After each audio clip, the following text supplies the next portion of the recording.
Today we're going to put in our second huge post for our deer fence, and then we're going to transplant some seedlings into a bigger pot because they are fast outgrowing their cells, and then we're going to fertilize. But first, let's take a look at my daffodils right now. It's amazing to me what's blooming all at once. I've got daffodils, hyacinths. They're mostly done now. The last few days of warmth and no rain has definitely made them stop blooming. But they didn't open up until about the end of March. So it's interesting they're blooming with the daffodils. And these over here look a little bit better. These hyacinths are protected from the sun a bit because they're in a shady area. That's probably why. But look how vibrant the colors are. I'm just loving it. I love spring when things start coming out. And the other thing that's blooming right now still is really weird is my camellias. My camellias are still blooming. I mean, it's April. They should have been done like a month or two ago, usually by the end of March for sure. So it's kind of cool that they're still blooming at the same time as my hyacinths and daffodils. I mean, look at that. Look how pretty that is. So I've got camellias, daffodils, hyacinths all blooming at the same time. And now I've got my bleeding hearts as well next to that heuchera there. Don't ask me how that daffodil bulb got there underneath my rose standard tree. I for sure did not plant it there. I don't know, maybe some mole or something just moved it there because I didn't do that. I didn't plant these tulip bulbs either, so I don't even know where they came from. It's just been a weird spring all around. And a couple quick shots from my friend's pretty yard at the moment. She's got a lot of candy tufted bluebells that are looking pretty. So pretty. This is another corner post that we're putting in. So we're going to use another post from the telephone pole. These things are huge. They're about 12 inches in diameter. And so they're way too heavy for me to help him move them and pick them up at all. Now, this hole is already pretty wide, thankfully. My husband had pulled out an old post that was already in there. You can kind of see it in the background here. It's got cement around the bottom of it. So it was quite a wide hole. It's almost wide enough to get the telephone pole in here. So fortunately, we did not have to dig very much in this hole. And by we, I mean my husband. So here's the old post that was there. And the reason we took this one out is because it was leaning, not very sturdy, and it wasn't tall enough. I think it was like maybe 4 feet above the ground. So now getting the telephone pole in it, he's using the tractor to push it in the hole again.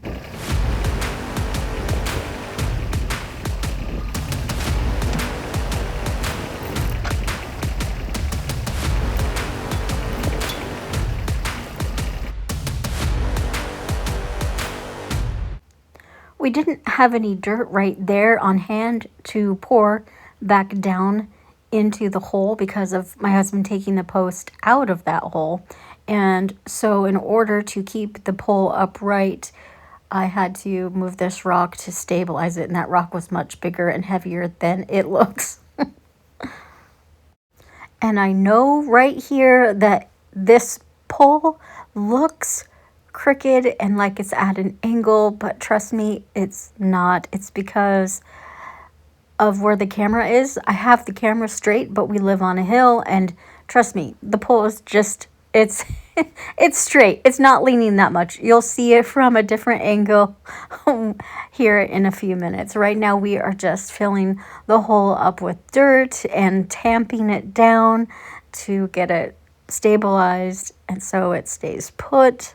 And this takes forever.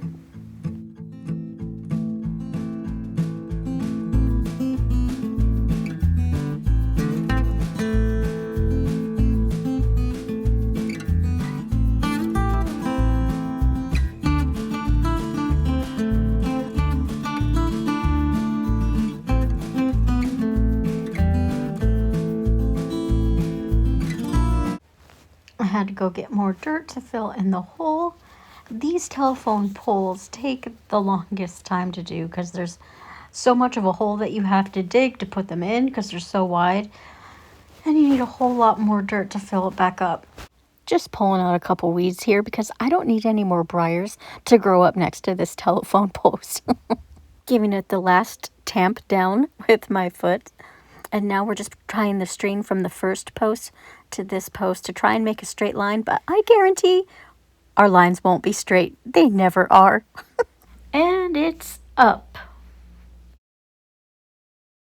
So now what my husband's trying to do is dig out some of this gravel. I mean, more like rock. It's huge rock. Some of these are real big, which you'll see in a second. But the Christmas tree company that we lease part of our property out to had put down all of this rock for a landing pad for their helicopter and for their semi-trucks that come for when they load the Christmas trees. And when they did that, they put this pad down farther over closer to our house. It wasn't supposed to be quite that far, and so we are just digging down here today where we're putting up the fence line, and we were hoping the tractor would be able to do it because as loyal and sturdy as this tractor is, it's not a big one. It's kind of small, so its weight bearing load is not very heavy, and we weren't sure if it was going to be able to dig out a bunch of heavy rock like that, but it was, and we got down.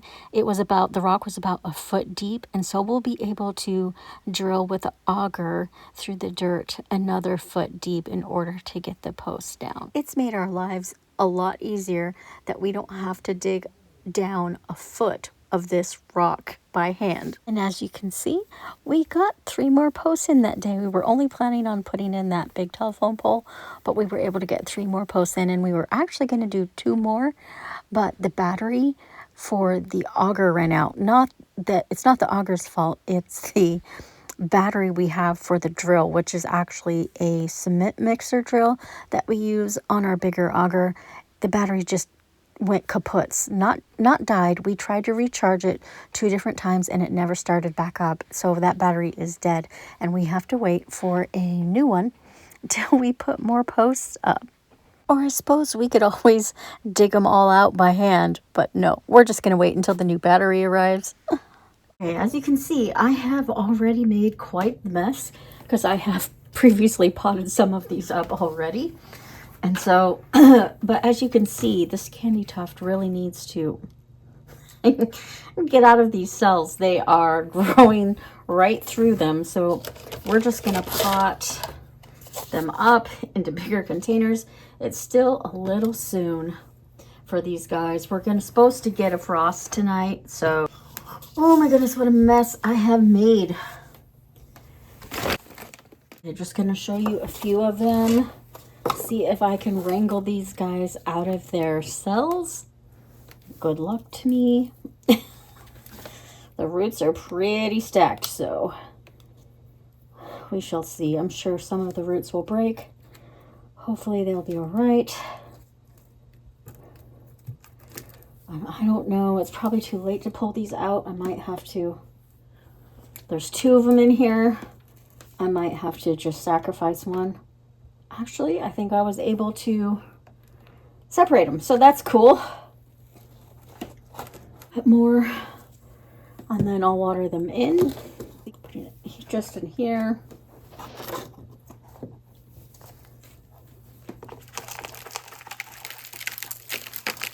And that, folks, is how I made a mess. So I just continued potting these up. You can tell at this point I have quite a bit of them potted up, but my arm kept getting in the way of the video.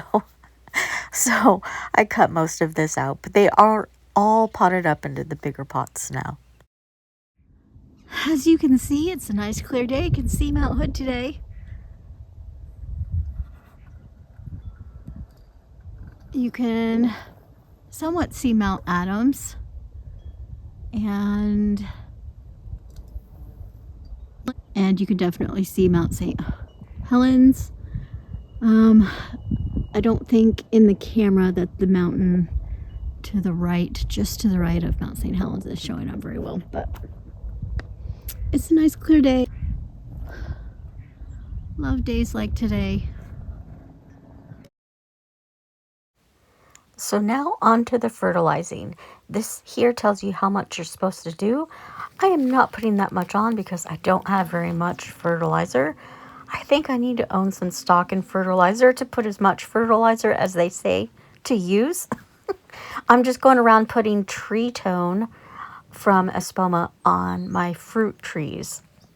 And as I was doing this, I didn't realize how windy it was that day.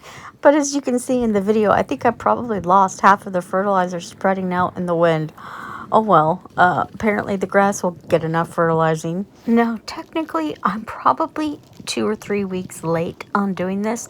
You're supposed to fertilize when the first signs of when the buds break, and they did that for me here about 2 to 3 weeks ago. So I am a little bit late in doing this, but as long as I do it in spring, even up to June, it'll be fine. You just don't want to fertilize after July because that will make the tree want to grow, form new growth, and you don't want to do that for winter. And now I'm putting plant tone on my lilacs, and I thought I had recorded more of me doing that, but I did not. So next week, we will be doing more fertilizing. That's it for today.